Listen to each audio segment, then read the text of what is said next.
como que ficou o caso das joias, meu filho. O pessoal quer saber o fim desse caso. Então, eu sei da história que eu assisti, Sim.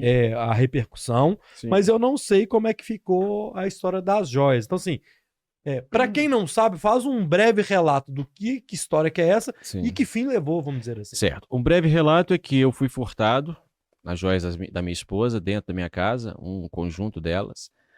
E essas joias foram vendidas por um valor ínfimo, né, numa loja que praticou o crime de receptação. Então, houve 2 crimes, um crime de furto por parte do autor do furto e o crime de receptação por parte da loja que receptou o bem.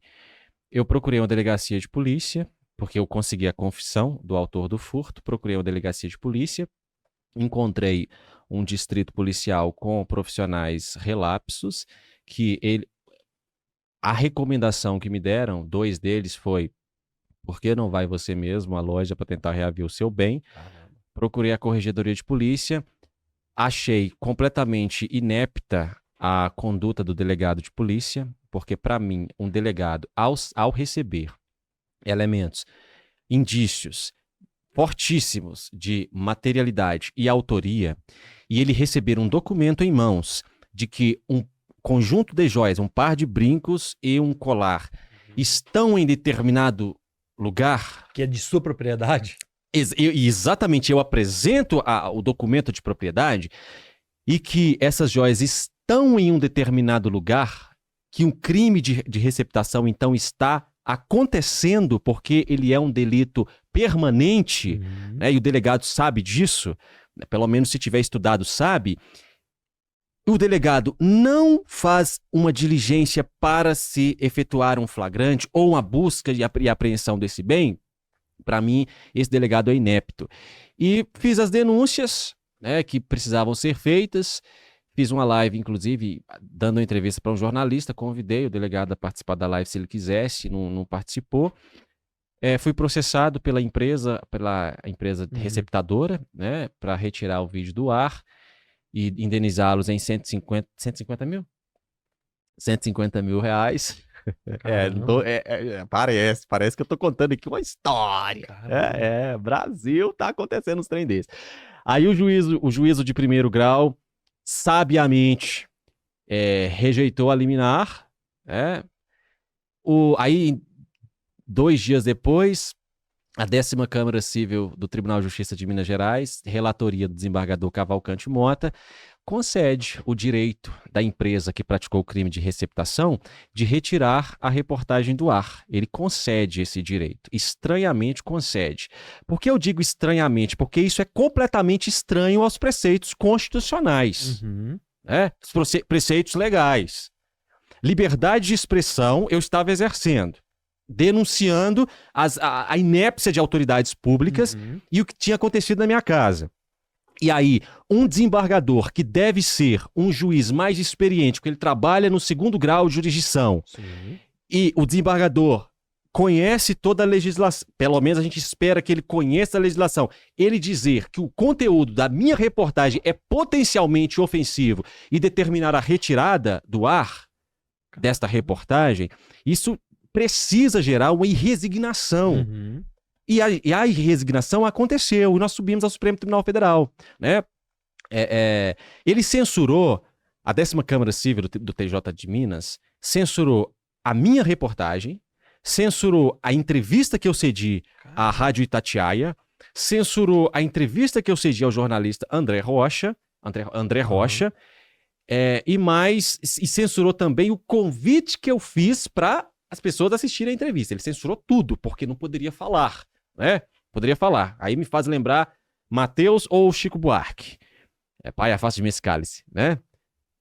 O pai tem que afastar o tempo todo esse cálice, né? E o Supremo Tribunal Federal fez o papel de pai.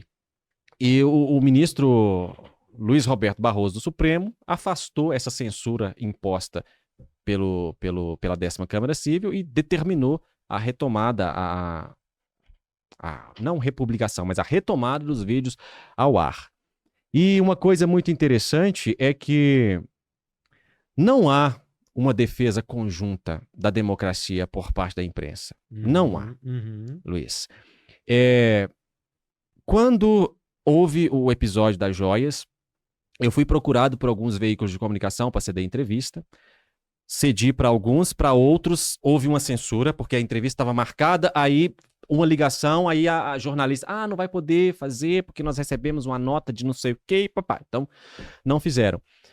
Mas quando a censura veio, eu tive que lutar sozinho. E quando eu falo ter que lutar sozinho, eu estou falando eu com a equipe jurídica que é representada pelo Dr. Breno. Porque eu mandei as mensagens para os jornalistas. Porque eu não gosto de gente covarde. Uhum.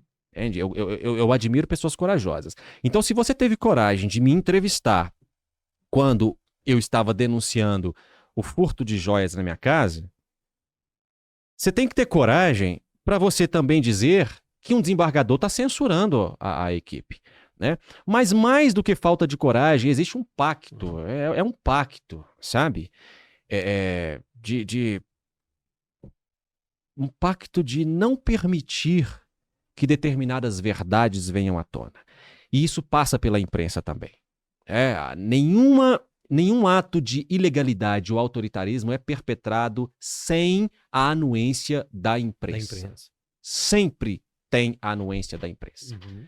Para a democracia ou para ditaduras, a imprensa está lá com o seu braço forte, legitimando ou rechaçando. Né? Então nós tivemos que lutar sozinhos, porque eu mandei mensagem para o jornalista, falei, vocês também estão sendo censurados. Falou nada.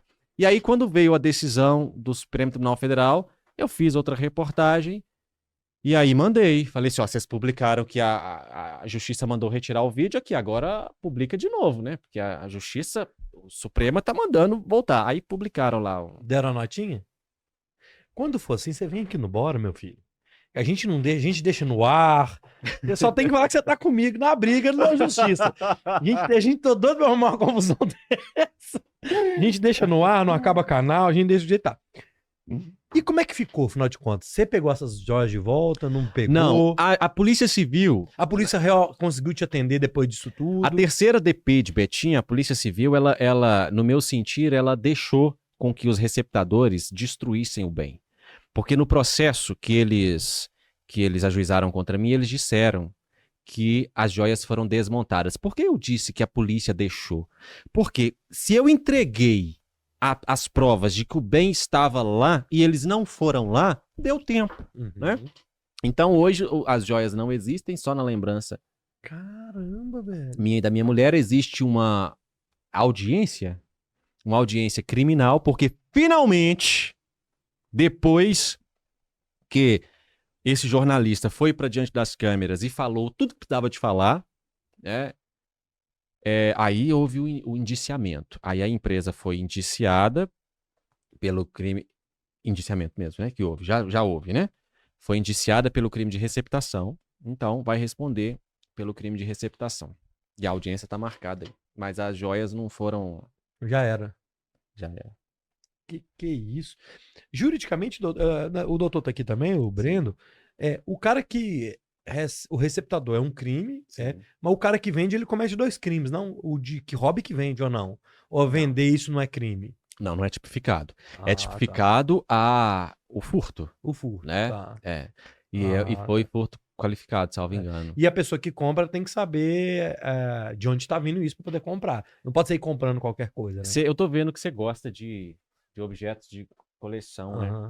Aí eu chego pra você e eu falo assim, ô Luiz, eu tenho aqui a espada que foi usada no filme Star Wars e eu tô ela é legítima, tá? Porque você é especialista, ela foi usada no primeiro Star Wars, o sabre lá. Aí eu falo pra você assim, tô te vendendo por $50. Nossa, barato demais. Você vai olhar pra minha cara, você vai falar assim... Tem alguma coisa nisso. Já tem cara de bandidinho, como diz o... Quem que falou isso? O advogado Paloma, né? Bandidinho. Cara, você furtou esse negócio, tá querendo? Então, se você compra, é inexcusável. Você sabe que aquilo é produto de furto. Ainda mais que eu não te apresentei a nota fiscal, sabe? Eu falei, tem cara de bandidinho pra fazer a piada com o rigosismo. Isso, mas quem furtou não tem cara de bandidinho, não. Pelo contrário.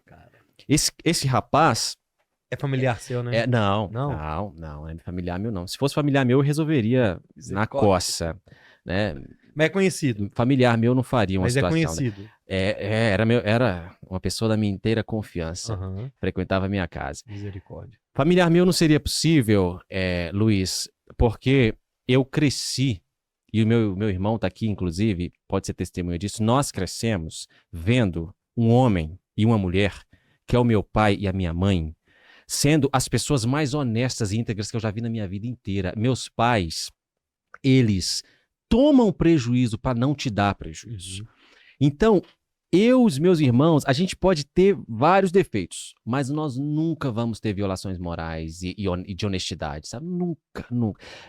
Meu irmão, meus irmãos podem frequentar a minha casa tranquilamente, que eu, de olhos fechados, eu sei que nada vai ser tocado, porque nós temos esses valores. Então, era impossível que fosse alguém da minha família. E essa pessoa que fez isso é uma pessoa que eu tratava como da família, né? E eu passei muitas lições para ele. Uhum. Né? Eu falei para ele sobre como um homem deve andar na sociedade, para quem a vara pesa mais, Uhum. né? Para que tipo de pessoa ou que fenótipo de pessoa que o Estado é doido para botar a mão para ferrar para sempre. Uhum. Né? Num ato consciente, ele optou por fazer isso e eu disse a ele por várias vezes que um homem deve assumir a sua consequência, a consequência de seus atos. Eu espero que ele assuma a consequência de seus atos. Ele foi denunciado, né? Está sendo processado por furto. Desejo ardentemente que ele responda pelo delito de furto e relembre que é sempre possível recomeçar. É sempre possível. Não vai ser um ato de injustiça que você tenha cometido que pode ser capaz de encerrar sua trajetória. Não, não. Existe sempre a segunda chance. E eu sou a pessoa que eu vou lutar por isso até o fim. Todas as pessoas, elas merecem a segunda chance porque eu recebi a segunda chance da parte do meu pai. Né? Eu sou cristão, diz as Escrituras que eu estava morto em meus delitos e pecados. E Deus me reconciliou com Cristo. Deus me reconciliou com Ele mesmo através de Cristo, me dando a segunda chance. Então eu acredito que todas as pessoas merecem a segunda chance. Mas para isso elas precisam de querer assumir as consequências dos seus atos, reconhecerem-se como pecadoras, receberem ali a oportunidade e serem homens. Boa, boa.